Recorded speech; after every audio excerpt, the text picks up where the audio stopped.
Good morning, Facebook Live. In the private Facebook group, Pleasure, Play, and Power for the Female Entrepreneur. If this is your first time watching a live with me, hello, welcome. So happy that you're here. If you are an OG, if you are a tried and true ride or die, welcome back. I'm so happy that you're here. And if you are watching this replay on YouTube, which it will end up in the next few days here, make sure to head over to Facebook, follow me there. You can follow me on Instagram at Olivia Seline, and you can also join the free Facebook group, Pleasure, Play, and Power for the Female Entrepreneur, which is linked over on my website, oliviaseline.com. So wanted to make sure if you're first time, if you're, repeat, hello, welcome. I'm so happy you're here. And I'm so excited to talk about this exact topic today. So this exact topic is something I have been diving into really deeply for, I'd say, the last 6 months or so. Before I even really fully transitioned into the sex coaching world, I was going through a lot of shifts and trying things on, experimentation, exploration, play, curiosity in my own sex life, in my own sexuality, in my own realm of turn-ons and turn-offs. But then I went and learned more about the erotic blueprints, which has been really interesting. And I do have an entire masterclass all about that if you're wanting to learn more about the erotic blueprints and the 5 different types of sexualities and what our turn-ons and turn-offs are there based on our type. But then I started even digging deeper. Okay, so we have these beautiful modalities, right? We have the erotic blueprints, we have astrology, we have human design, we have all of these beautiful tools to use to learn more truly about who we are, how we're wired, how we operate best, what we, when it's almost difficult sometimes for us to fully be able to see ourselves, these tools and these modalities can give us inspiration. They can give us curiosity. They can help explain parts of us that maybe we're like, that makes sense of why I am that way, or, oh, that's really interesting. And they're great. Modalities are beautiful, but it's really important to never ever, Celia's here, good morning. Always so fun to have you on here. I just love seeing you here. I love your little bubble. So it's really important that when we have these modalities like astrology, like human design, like the erotic blueprints, like all of these things, that we also realize that while yes, it might help explain some things, yes, it can open us up and wake us up to some things that maybe we've been, kind of hiding or shaming or whatever that might be. I know everyone that's watched the masterclass is like, holy shit, I learned so much about myself, and this is changing my sex life dramatically and drastically, which is so great, and I'm so here for that. I use the erotic blueprints in my everyday life. I use astrology. I use human design as well. However, I also wanted to go deeper okay, so I've got these different pieces. Like for me, I know I'm a Cancer sun, a Taurus moon, a Virgo rising. I know I'm a projector in human design. I know I am a sensual and energetic blueprint in the erotic blueprint system. I know my husband's, I'm learning about this, but I was like, I want to take this even deeper of okay, but what's even deeper than this? Let's even get to understand myself outside of modalities. Let's take it a next level, a next layer of what are my turn-ons and what are my turn-offs, and what is desire, and what is arousal, and what is how does all of this play into my sexuality and into my sexual arousal, right? And so I started reading a book, which I'm done with now, but I keep rereading it.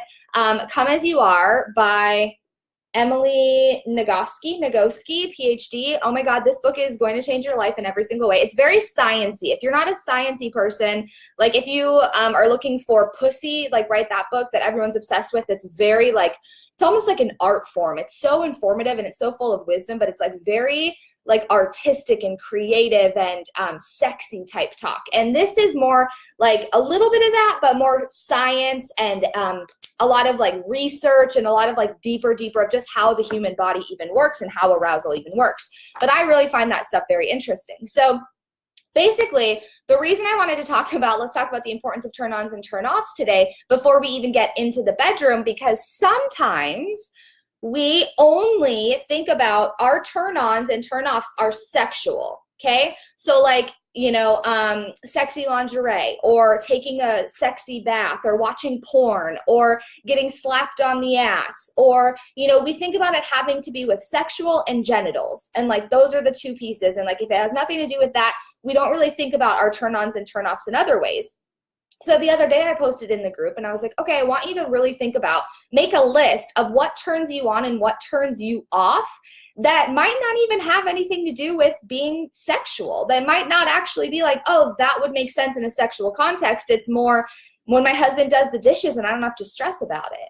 Or when he takes me on a spontaneous, adventurous date night and we go on this roller coaster and like I've got all of these endorphins and I've got this oxytocin running through my body. Or when we eat a really delicious meal and just the way that the food tastes gives me like a little bit of a turn on, right? Or when I finally finish a big project for work and I finally have this stress like, oh, lifted off of my shoulders and I'm actually able to be in the present moment and I'm actually able to be turned on. Shannon is here. I see your little bubble. Hello. So happy you're here. And so I want you to really think about, even before you get into the bedroom, what is it for you that turns you on or turns you off? If you see the pile of laundry there, is it possible for you to be turned on, or is that a break for you, right? Is it an accelerator, like revved up, ready to go? Or is it a break where it's like, stop, halt, everything shuts down, and you're like, why am I broken? And you're like, hitting yourself and you're like, what the hell, bitch? Come on. Like, we want to be aroused right now. This is the only time we get to have sex this week. What's going on? Like, the kids are finally sleeping and we're in this whole kind of spiral. Hello, Jessica. Hello. And so we're mad at ourselves, right? We're thinking we're broken. I'm broken because, my genitals say that I want sex, that I'm turned on right now. Maybe I'm feeling wet or maybe I'm feeling aroused, but my mind is shutting it down. And it's like they can't match up. And what was so interesting is that there were studies done, and she talks about it in this book, where for women, that is so freaking common. It's not every woman ever, and it's not never men, but it is the majority of women. We have trouble sometimes, like just the way our body is wired. We're not broken. There's nothing wrong. We're not broken men. We're just women, right? We're just a different species. And our brain and our genitals don't always line up. And so it gets really confusing, where even like lubrication, say you're getting wet and you think, oh, being wet equals being turned on. That is a huge myth. There's actually not a correlation to that. Now, sometimes there is, and they can line up, but it's not every time. So how many of you get frustrated when you're like, okay, I feel like I'm turned on and I'm not getting wet, or there's times where I'm wet, but like I'm super bored and I'm not enjoying this at all. But he thinks, or she thinks, that I'm enjoying it because I'm wet, but we're missing the point. Like, there's not that whole correlation there.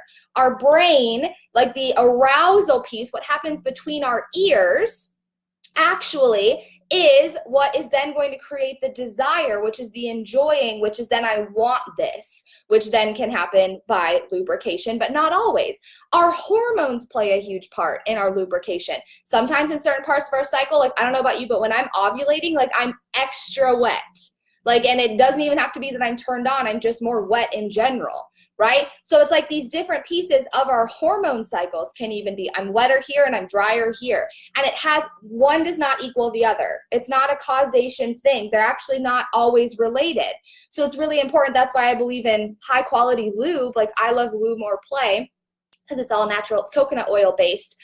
And I have that on my bedside at all times, not because I'm needing it all of the time, but because I want that option, because I don't want to feel like this shame spiral of, why am I not getting wet? Like, I'm turned on. Or if my husband's like, why the hell isn't she getting wet? We've been having foreplay for like 30 freaking minutes and this is super frustrating. What am I doing wrong? And then he goes into a shame spiral. We can use the lube because one does not equal the other all of the time. Taylor is here. Taylor. Oh my God, I miss you. How are you? So it's really, really interesting. So basically what this is called, so she talks so much about this in the book. Like, there's so much freaking research in this, but kind of like the summed up version is it's called non-concordance, where like one does not equal the other. Okay, it's where the genitals might respond to what is sexually relevant. Like, she told this story basically, for example, where this guy like tied her up with her consent, of course, tied her up and like put her naked pussy on a bar, like a cold bar. And it's actually Friday now. I love it. Hello, Jessica. Welcome. Yay. Put her naked pussy on a bar, like a cold bar. And like, she was tied up and he just left her there. And it was like supposed to be like super climactic and super exciting and super fun and like super hot, right? He was super into it. ties her up, and she's getting wet, but she's not enjoying it. She's like, I was bored. I was like, what the fuck is even happening? Like, I'm not really into this right now. What's going on? And he comes back and he's like, she goes, can you take me down? And he was like, why? You're all wet. Like, you're enjoying this. She's like, no, I'm not. Because her genitals are in a sexually relevant stimuli where it's like, okay, I should be aroused here, right? Even if you're like watching monkeys fuck on TV, like I should be aroused here. So sometimes you get wet, not always, but in your brain and between your ears and your mind and like your actual heart and soul are not aroused and not enjoying it in the moment. Non-concordance, where it's like, wait, but one does not equal the other. And it's really, really, really common, especially in women. So the way she explained it was that the genital response is our body expecting it. Our body is expecting it. So our body is saying, okay, I'm expecting that I am going to be aroused right now. So you might feel something happen, below your waist. You might get wet. You might not. You might just feel warm or tingly, or you might feel like okay, I'm starting to expect that this is going to happen, right? Like if you're dirty texting all day and you're like, okay, I'm feeling it. Or if you are, sex is going to happen later, you might feel it. But then what happens is the arousal part is when your body is actually enjoying it. So it's what's happening between your ears, where it's the context, whether it's external, because it's like, okay, up here, I'm seeing things are clean, my to-do list is shorter, I've got less stress on my plate. And then we're also in the internal of like, okay, I'm not stressed right now, I'm slowing down, I had my goddess time, I took my bath, my mind is calm, I'm at peace. And that is when then we can enjoy it. And that's when the two can meet up. So what happens is context, what happens in the external, or what's happening in the internal, the stresses and the to-do lists and the millions of things we have going on, or the trauma. This is why it's so freaking important to work on and work through healing trauma. Feeling when we feel so disgusted with our bodies, right? All of these things, that's hitting the brake. You're not turned on by that. It doesn't matter how many turn-ons are happening. That is an instant turn off, whatever yours are. That's why it's so important to know. The days that maybe if I don't move my body that day and I'm just a couch potato, I'm pretty much turned off. My brake is hit because I'm not really feeling it. So it doesn't matter how many turn-ons my husband is doing for me or how many things I'm watching or how many things I'm expecting or enjoying or whatever, I'm braked. Does that make sense? Are you guys following this? Will you guys tell me in the comments? Hello, Heather. Welcome, welcome. So we don't need to focus on, okay, because so often what I see happen is like, oh, my sex drive is different than my partner's. Like I either have a lower sex drive or he has a lower sex drive, right? Or I'm not getting wet enough. What's happening? I'm not wet enough fast enough. I'm enjoying it, but I'm not wet. We think about like, okay, maybe it's hormonal. And sometimes it is if there's pain, or if you haven't gotten your hormones checked in the last year or so, I always highly recommend that just in general. There can be hormonal pieces, but a major piece of it that we're forgetting, because even the hormonal side is actually not always as common as we just naturally go there in this generation. We're like, oh, it must be my hormones. Well, no, it's just that the internal and the external context needs to shift. It's not that you need to take a pill or that you're just doomed to hell or that you're broken. You're actually normal. The fact that maybe what's happening up here isn't matching what's happening below, or vice versa. Maybe you're super turned on below, but you're not turned on up here. Or maybe you're turned on up here, but you're not turned on down there. You're actually normal. Your body's just doing what it's meant to do. It's got the accelerators like revved up, ready to go, and it's got the brakes of like, ee! And then you just have a body that's maybe not totally matching, and that's okay. No one's doing anything wrong. So no shame spirals here, okay? No shame spirals for you. No shame spirals for your partner. Like, that's why I'm saying like this video could change you and your partner's sex life forever, because there has to be open communication here. Because what's happening is if we're not communicating about it and we're not being vulnerable, we're not having the conversation, what's happening is your partner is saying, but she's turned on, she's wet, she should be enjoying this, right? Or, you're having this miscommunication and you're pretending. So many women that I see faking orgasms, you're not helping anybody. I love you. And we've all done it. And if you haven't done it, I said this on a podcast yesterday. I was like, if you haven't faked an orgasm, you're lying. And the girl that was interviewing me was like, I've actually never faked an orgasm. And I was like, oh, okay, well then you're like one of the very few. Viola, welcome, hello. So really and truthfully, like we've all done it, but it's not helping anyone. You think that you're saving your partner's feelings. You're pretending, you know, you're doing the body shakes and you're like, oh my God, and you're like doing the sounds and your body might even be responding. But if you're not actually having an orgasm and if you're not actually in pleasure mode and you're not actually enjoying it, you're just going to end up having shitty sex for the rest of your life. And like, it doesn't have to be that way. And I see that happen so often where we're just like, well, like I've been faking it so long, I don't even know how to tell him now, or I don't want to hurt his feelings. And I get that, but he's an adult and he's going to get over it. I promise, okay? He's going to get over it. Someone has to have the conversation. So basically, men are saying, okay, well, but she's turned on, and you're like, but no, I'm not, because he's seeing the expecting, he's seeing the genital response, but then what's happening is the actual desire, the actual wanting, the actual enjoying is disconnected. So it's really, really, really important that you're telling him and showing him what it is that turns you on and what it is that turns you off. Hello, Lauren. Oh my God, it's been so long. Hello, hello. So this is why I wanted you guys to make a list, because I want you to have the conversation with your partner and give it to them. And not even just thinking turn-ons and turn-offs as far as like, I want you to tie me up, I want you to spank me, right? And all of these sexual ones, although I'm so here for those too. You can totally give them those, like all here for it. But there also has to be the non-sexual. Like before we even get into the bedroom, what are your instant turn-offs? When my husband is farting all over the couch, it's an instant turn-off for me. I'm like, oh my God, like now we're roommates. Do not put your penis inside of me. Like hard fucking no for me, okay? If the dishes are overflowing and I have 18,000 calls that day and I've got so much going on and I get out there and he's like, oh, he's playing video games and he hasn't taken the dog out and the dishes are still dirty, but he's been free all day and I've been busy all day, instant turn off for me. Like what's happening up here is like, oh, like turning it off, even if like maybe I do want sex, but I'm like, I can't get myself there right now. And I instantly shut down. So starting to think about if he's telling you you're beautiful without you even expecting it, right? And if you can tell he genuinely means it. Or maybe you took care of yourself that day. Or maybe you actually went and got the massage that day. And you're like, okay, now this is turning me on because the context is changing. Both internally, stress, and how you're taking care of yourself. External, the mess, the stresses that happen on the external, the circumstances, what's going on in your house, if your kids are screaming, running around, or if your kids are quietly put to bed, right? Like these different pieces, how is that affecting your arousal and your desire? So before I go into that piece then, to kind of finish that off and like give you the action steps, notice that arousal and desire are not the same. Arousal and desire are not the same. Let me repeat that. Arousal and desire are not the same, okay?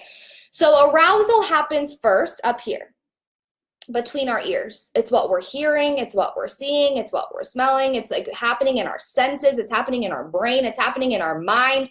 That's why knowing these turn-ons and turn-offs are so freaking important, okay? You're open to the idea because you're like, oh, I can breathe. I'm open to the idea of having sex tonight. I'm open to it, okay? Aroused, right? Then we go into desire. The desire starts to happen where we start to feel it and we're wanting it.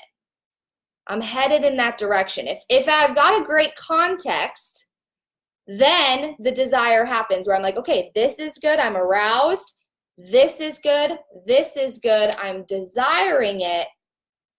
And then we can move into having sex. And that's when you're fully able to release. Now, you can have sex without having the context right and all these things. But what's the different level of enjoyment and pleasure and the actual experience? Are you focused? Are you intentional? Are you slow? Are you methodical? Are you connecting? Are you intimate?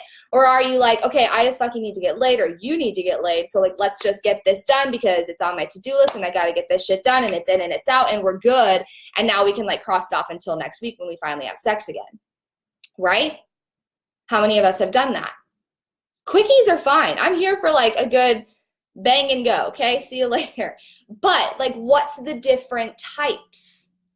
What kind of sex are you wanting? Are you wanting junk food sex where it's like quick in and out and you don't necessarily feel that great after? And if you're with a partner, like a long-term partner, maybe you do, or maybe you do if you're not with a long-term partner. Or are you wanting like gourmet sex, like Kim Anami talks about, junk food versus gourmet? Do you want it to be like this 5-course meal where you're like so fucking here for it and it like, you know, hits every single cell of your being with pleasure? Okay? Notice the two differences. Desire does not equal arousal. So what I want you to do to start moving through this non-concordance, where like this doesn't always match this, right? Up top doesn't always match what's happening below, is I want you to make a list of these turn-ons and turn-offs. I've said it a million times and I want to say it again. Because what's going to happen is when you explain this to your partner, or you try to explain it to your partner, like when I did, what happens is then they say, but how do I know then that you're aroused? If you're wet, I thought that means you're aroused. But if you're not enjoying it, it's your opportunity to share with them, here's what will help me enjoy this. Okay, so here's my turn-ons, here's my turn-offs. Because guess what? If you tell him that one of your turn-ons that will lead to that gourmet 5-course sex when you are aroused and the desire matches it, what will happen is he knows that those dirty dishes in the sink are going to keep you from an orgasm. And there is much more likely for it to happen for him to actually go and do the dishes without being asked, not always, but sometimes, where not that it needs to equal this, but that there's a higher probability that if your mind is settled, your man wants to take care of you. Your partner wants to take care of you. Stop trying to be the fucking martyr and do it all on your own, because that's not what relationships were created for. I know you can do it all on your own. I love that about women. We fucking got this. We don't need anybody. But you don't have to do it on your own. But if you don't tell him what you need or what you want or what you desire or what makes you feel good, he doesn't know. So he's just going off of what he's been taught from sex education or from porn or from, you know, when his parents sat him down and told him the birds and the bees talk, and he's saying, okay, she's wet, she's laying here, she's wet, okay, she must be ready. When really you're like, but my head's not in the game, and I'm like disassociated, and I'm basically just not there presently. Does that make sense, right? Like, so freaking important. So make a list. What are your turn-ons? What are your turn-offs? And give it to him. Sit down and have the conversation with him. I love you, babe. I love you, babe. And you are my freaking man. You are my superhero. And I fucking love the shit out of you. And here's what I've been learning, that expecting and enjoying are not the same thing. That arousal and desire are not the same thing. That I might be super turned on up here, but my genitals might not be responding. Or my genitals might be responding to sexually relevant stimuli, but my brain isn't matching that. My mind isn't matching that, and I can't get myself there. So here's some things that I'm thinking might help in playing around with this and being curious about this and exploring this with you. And I just want to see how many fucking mind-blowing orgasms we can both have. Like, why not take things to the next level sexually? Like, make him your superhero. Babe, here's what I freaking love. Like, let's do the damn thing, right? Here's what I've got for you, and have that conversation. And then ask him to make you a list. What are his turn-ons and turn-offs? If he gets home from a long day at work and you start bitching at him immediately, is that turning him on or is that turning him off? And then are you wondering why he doesn't want to have sex later? Because maybe you emasculated him, or maybe you reacted the second he walked in the door and he didn't even get 5 minutes to take his shoes off before he was off immediately doing something else. We're all guilty of it. I'm super guilty of it. The second Jill walks in from work, I'm like, oh my God, thank God, another human. And I'm like cling sometimes, like super needy. And then he's like, holy shit, woman, I need to take my shoes off.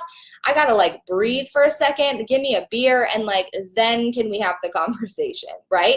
So really just starting to learn each other's turn-ons and turn-offs. If you did not watch the Aroused Masterclass, you can get it on my website. It's 90 minutes, and I go into all of like the erotic blueprints of this to start to learn your turn-ons and turn-offs better. But I want you to go even deeper than that and go beyond what we sexually think of as turn-ons and turn-offs. Hello, Lindley. I love seeing your bubble. Hi. And Angela's here. Welcome, welcome.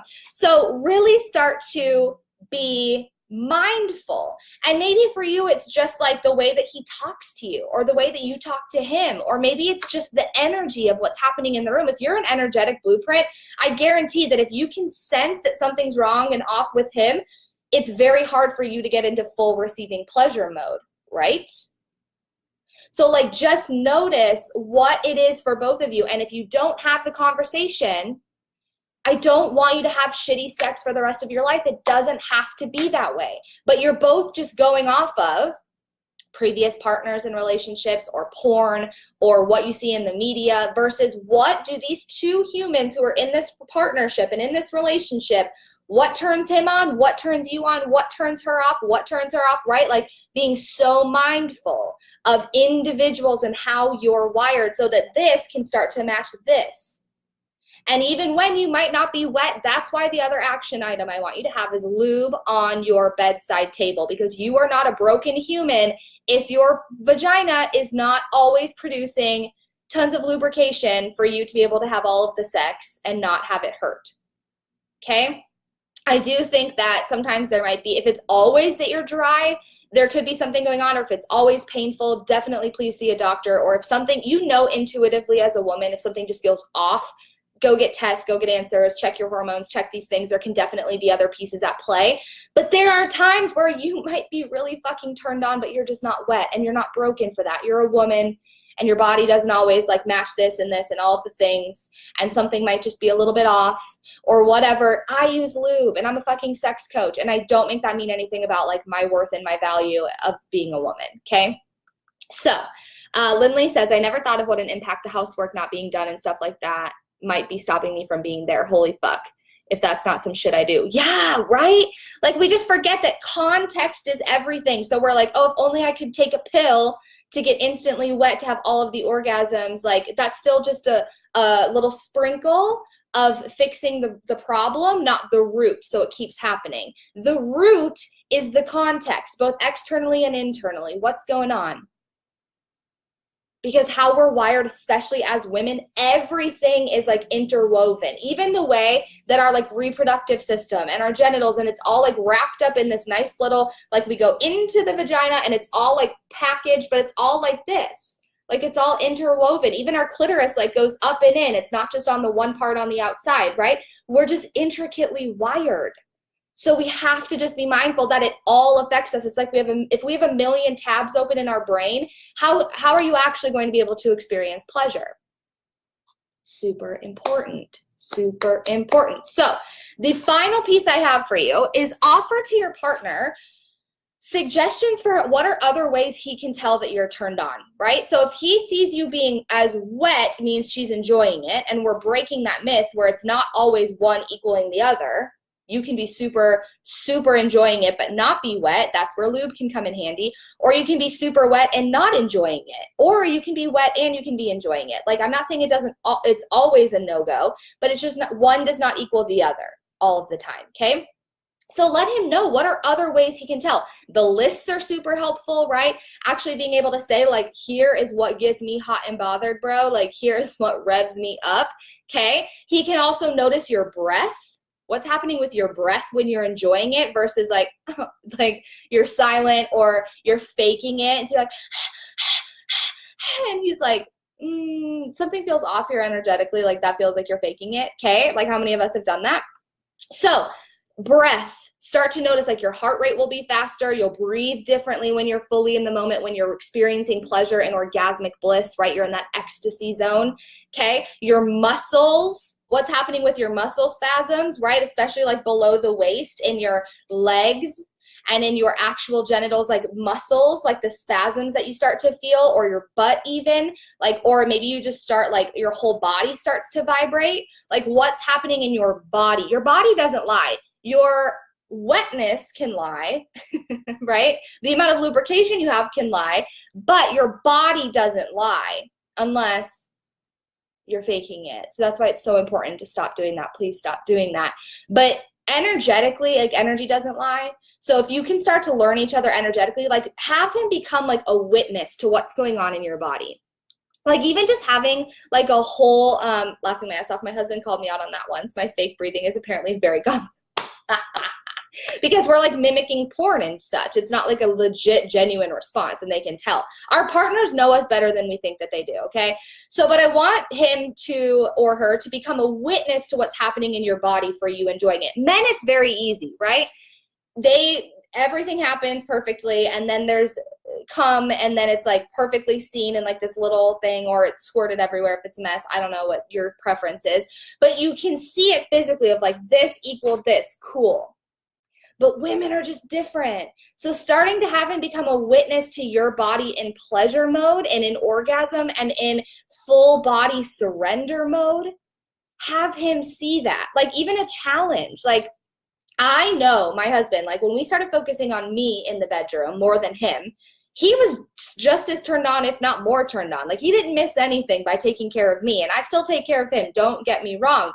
But what I want your partner to do, and I really do believe that 99% of the time they'll be wide open to this idea, but even make it a challenge of like him going down on you, or him pleasuring you, or 20 minutes of foreplay, or, you know, having a challenge of like getting to orgasm you and having him witness what happens in that mode, versus sometimes being so lost in the moment, which is also great too, but starting to see what's happening with your breath, what's happening with your body, what's happening with your muscles, what's happening with the words that you're saying, the sounds that you're making.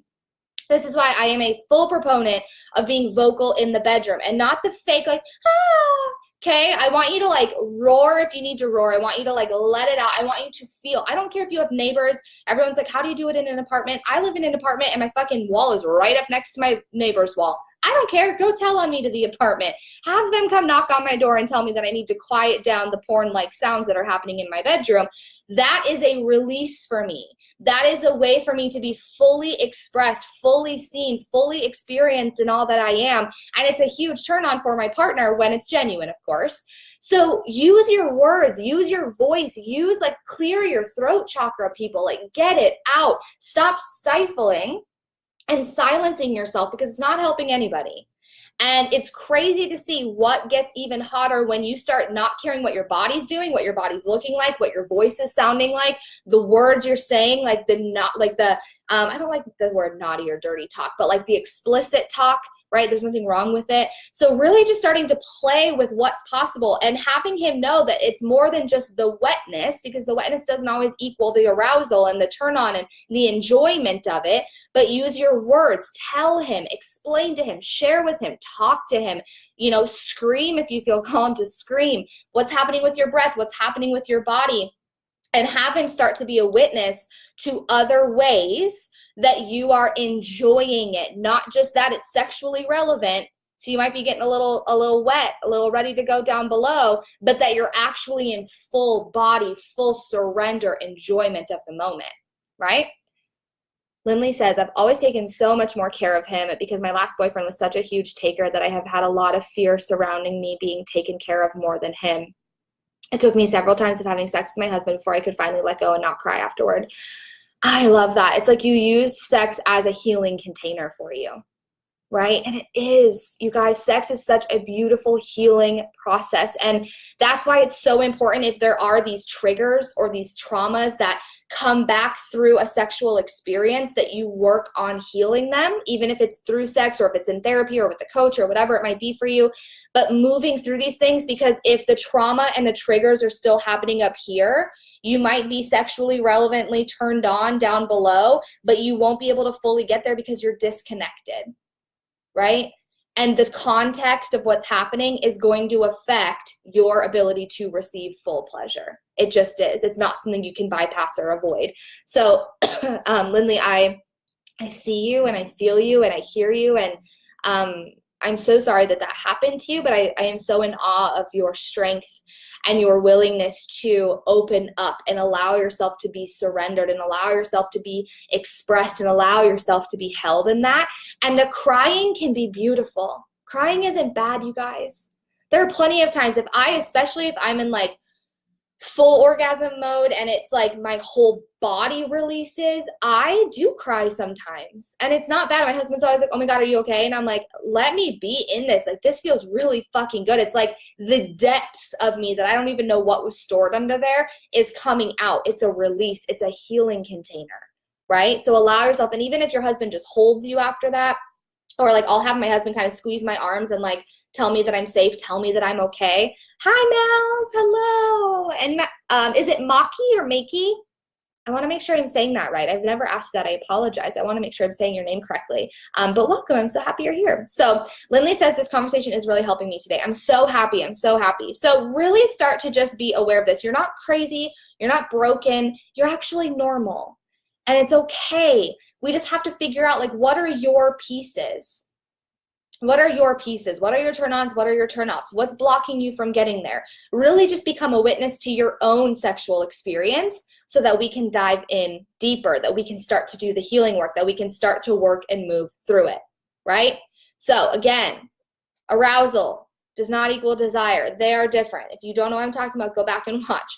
Non-concordance, our genital response is our expecting, our arousal is our enjoying. The arousal happens in our brain, not in our genitals. So just because you're wet doesn't mean you're enjoying it. It doesn't mean you're ready to go. There's two different pieces that we've got to really move into and feel into as the individual. I was on a podcast yesterday and she was like, asking me these, like, what's your number one tip for someone who wants to, like, become more awakened in their sexuality? And I was like, honestly, like, I can say one thing, of course, and I did, and that podcast will come out this weekend. But the beautiful thing of it is that sexuality and sex is so individual. Like, even if you think you're, like, the most well-versed in sex, go have sex with someone. Go have sex with someone else. I don't actually mean to do that unless that's, like, part of your relationship, and, like, then do it. Or if you're not in a relationship, then do that. But, like, every fucking individual is different. And you could think you are, like, this, like, sex goddess knows all, and you're like, oh, I'm the freaking queen bee of this. But then you have sex with someone different, and it can be a different experience for that person, right? So it's like everyone is so uniquely wired. So that's why these conversations are so important, because I want you to be having mind-blowing sex forever. And not all the time. There's some times where I have sex and it's not mind-blowing, but it's a learning experience, and I learn more, and I get to know myself better, and I'm intimately connected with my partner, and I'm, like, in this whole beautiful experience, and it's still a great time. But, like, you deserve to be a well-fucked woman, okay? Well-fucked women are going to change the motherfucking world. So make sure that you're doing this work to really dive in. If something feels off, you're not broken, you're normal, and we just have to dive in and, like, peel off more onions of the layer and figure out more about it, right? Okay, so if you did relate to, I want to make sure to remind you, if you're just watching, hello, hopping on, Jacqueline is here, hello. We're just wrapping up here, so make sure to go back and catch the rest of it. But if you are someone that struggles with the body piece of, like, I feel not at home in my own body, I feel like body image has been something I've always struggled with, I feel like my sexuality is almost so foreign to me, or I don't feel comfortable, like, embodying that full erotic sex goddess, or if you're someone that can't even fucking scream in the bedroom because you're like, what is it going to sound like, or what is he going to think, or, like, what do I look like, or what about this position, and all these crazy thoughts that I've had. Literally all of this used to be me. I created Embody. It's a 6-week program. We start on June 10th. Embody is going to dive into this work so that you are this, like, full awakened erotic sex goddess who is like, I don't give a fuck what my body looks like right now. Like, I am in body acceptance, body love mode. And, like, there's rolls, there might be dimples, there's cellulite, there's stretch marks, there's things, but, like, I am in my body. I'm so grateful for it. And I am a motherfucking woman. Hear me roar. And having this mind-blowing sex because of it. Like, our body image and how we feel in our bodies and how we feel about our sexuality 1,000% affects how we show up in the bedroom. You cannot have true sexual satisfaction without actual body satisfaction.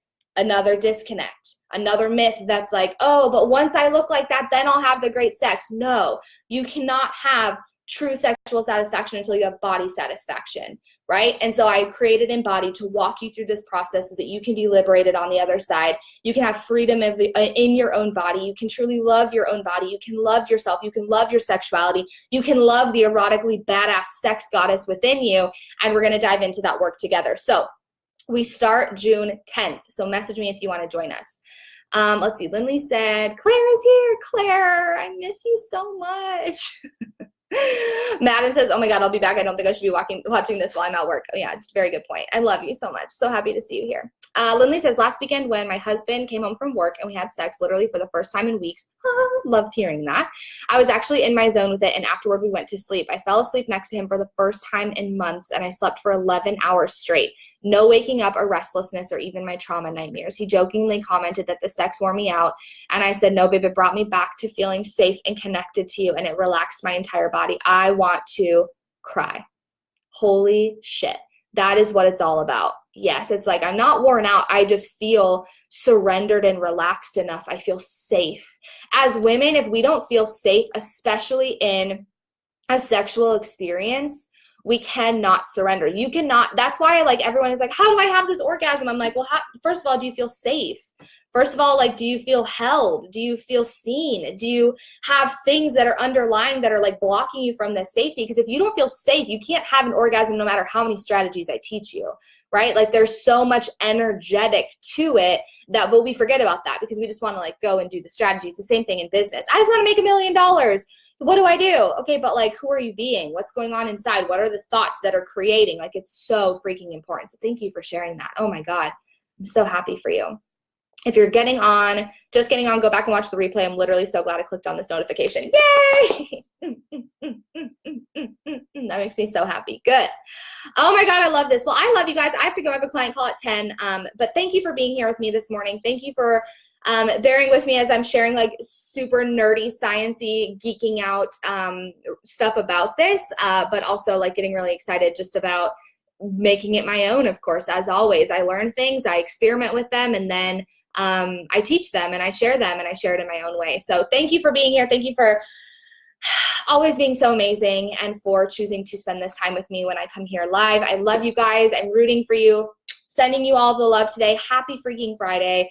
And if you need anything, if you need any further support, you know where to find me. If Embody sounds appealing to you, if that was what your soul is calling you to, I will see you inside Embody. And until next time, have the most incredible weekend, and I'll talk with you guys soon. Bye.